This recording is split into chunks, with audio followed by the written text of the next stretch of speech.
The Thunderhawk touched down hard on the battle barge's forward hangar platform, scorched with void burns and crusted with the oily residue of the Reach's dying atmosphere.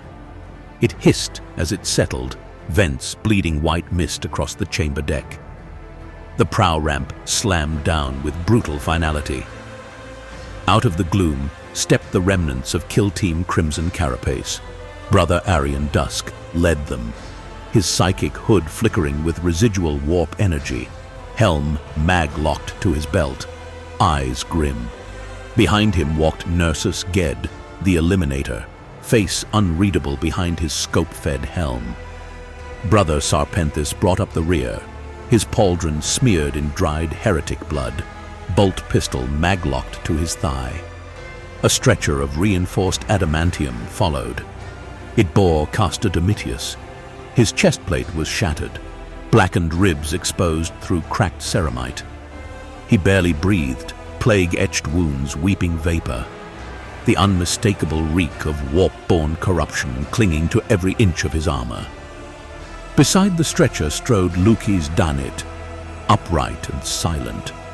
There was no sign of sickness, no wound, but he had tended Castor. He had touched the taint, and in the eyes of the apothecarian, that was enough. A familiar wrought metal voice awaited them at the edge of the hangar. "Bring them below," said apothecary biologist Tor Ahmed, folding his red gauntleted hands. "We begin the transfiguration immediately." No time for honor parades. Castor's condition was obvious.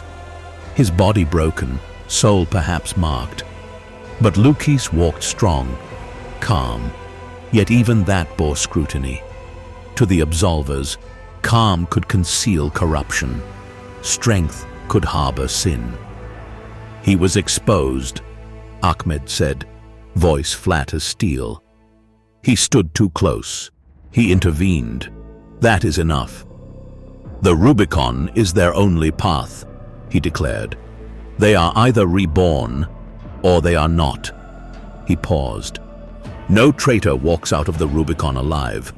Only the faithful rise. Elsewhere, deep within the absolution." The doctrinal examinations began immediately, not as punishment but as necessity. Aryan, Sarpenthis, and Nursus, the surviving members of Crimson Carapace, were sequestered under Librarius' seal. Not accused, not condemned, but held under quiet suspicion. Had one of them been marked without knowing? The rituals were long.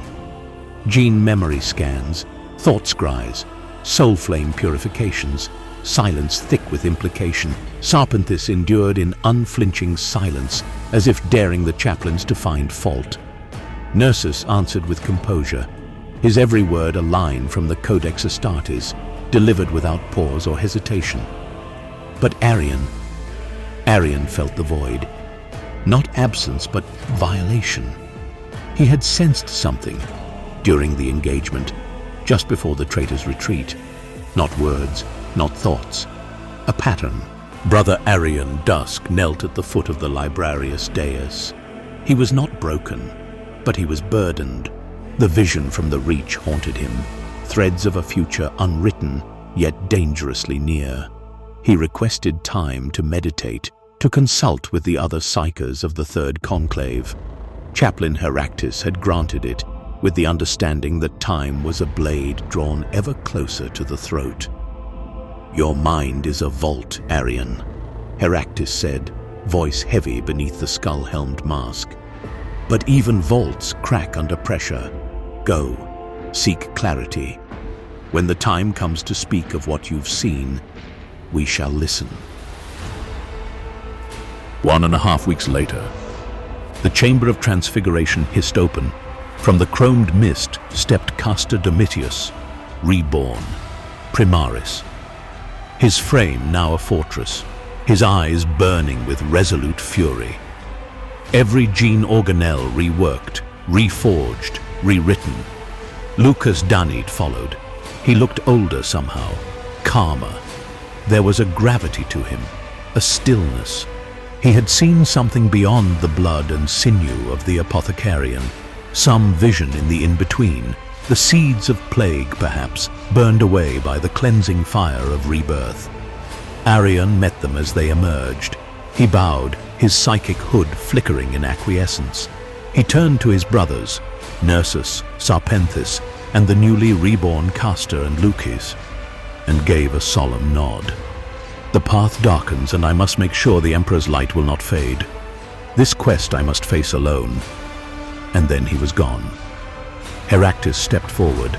Behind him, the great doors of the hall thundered open. A new presence entered. Tall, armored in the black plate of the Justiciar. A crimson cloth veiled the lower half of his skull-like helm.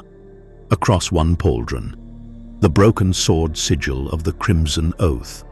On his back, an immense executioner's blade. In his left hand, the suspended hourglass of a Tempor Mortis, ticking with the silent scream of stillness. He said nothing. He didn't need to. "Brothers," Heractus announced, voice like iron dragged across scripture. "This is Icarus Dawn, Justiciar of our chapter. He is not here to inspire sermons. He is here to enact judgment. He is the hunter of heretics, the hand that falls when doctrine is broken. And now, he is one of you." He gripped his Crozius Arcanum tightly. "The taint has not claimed you, but your mission is far from over. Your next task lies aboard the ducal circlet." He paused, the sensor light flickering over the graven features of his helm. "We cannot allow the ancient archaeotech aboard that ship to fall, and we will not allow Veronius to be undone by sabotage nor treachery. The Crimson Carapace has been reforged. Now it must be tested anew." He faced Icarus. The Justiciar said nothing, but inclined his head once, slowly, a nod or an oath. "He does not speak," Heractus murmured to the kill team now assembled. "But his blade will speak for the silence of the fallen, for those who do no longer raise their voices in praise or pain." He turned, his Crozius Arcanum crackling with liturgical fire. "Go! Secure the ducal circlet! Guard the ancient archaeotech! Protect Veronius! And if heresy has found its way aboard," he looked directly at Icarus, "let justice find its way to the heart." As the Thunderhawk gunship of Kill Team Crimson Carapace breaches the outer boundaries of the ducal circlet's imposing silhouette, the sheer scale and majesty of the rogue trader Jackal Veronius's flagship is staggering. Its ornate hull bristles with ancient weaponry and elaborate Gothic detailing, illuminated by arcs of plasma blue energy and the pulsing glow of void shield generators. The vessel hangs like a cathedral suspended in the void, a testament to imperial might and ambition. The Thunderhawk is guided gently into an expansive hangar bay, a cavernous space framed by immense vaulted arches adorned with intricate reliefs depicting the storied history of House Veronius. Mechanized arms extend from the ceiling, maneuvering cargo and munitions, their movements precise yet strangely solemn. Lines of elite house guards stand in ceremonial formations, their polished armor gleaming under the stark white luminators. As the kill team disembarks onto the polished adamantium deck plating, a procession approaches. At its head is a gaunt, sharp-featured man clad in a void black robe, etched with golden trim, bearing the sigil of House Veronius at his breast. This is Seneschal Thaddeus Crail, the rogue trader's most trusted servant and master of protocol aboard the ducal circlet. His eyes, keen and calculating behind a set of thin spectacles, flick briefly over the assembled warriors with a mix of wariness and deference. A data slate rests in one gloved hand, the other pressed formally to his chest in greeting. With a crisp bow, Crail intones, "Behold, the Honorable Jackal Veronius, Lord Captain of the Ducal Circlet, scion of House Veronius, bearer of the Warrant of Trade, and steward of imperial will in the Gilead expanse." Stepping forward from behind the Seneschal is Jackal Veronius himself, an imposing figure of noble bearing and unyielding presence. Despite his true age, Rejuvenate treatments grant him the appearance of a man in his early 30s. His dark, meticulously groomed beard and hair lend him a regal sharpness, while his eyes, deep-set and piercing, betray an earned wisdom and centuries of experience navigating the perilous tides of imperial politics and trade. He wears the sable grey and navy blue colors of House Varonius with understated elegance. A tailored naval coat embroidered subtly with golden threads, fitted breeches, and high boots of finely treated leather. Beneath the coat, glimpses of finely detailed armor gleam under the hangar bay's lights, intricately crafted and adorned with light gold filigree and symbols of imperial authority. Clipped to his belt are a custom-crafted, hot-shot las pistol and an ornate power saber, both pristine and lovingly maintained, symbols of his authority and readiness. Though not ostentatious, every detail of his bearing and attire speaks to refined power and ruthless competence, qualities that command both respect and caution from all who meet him. "Welcome aboard the Ducal Circlet, noble Absolvers," Varonius announces, his voice resonating with practiced authority. "It is unexpected, though not unwelcome, to receive the attention of such esteemed warriors. I trust you bring word of significance."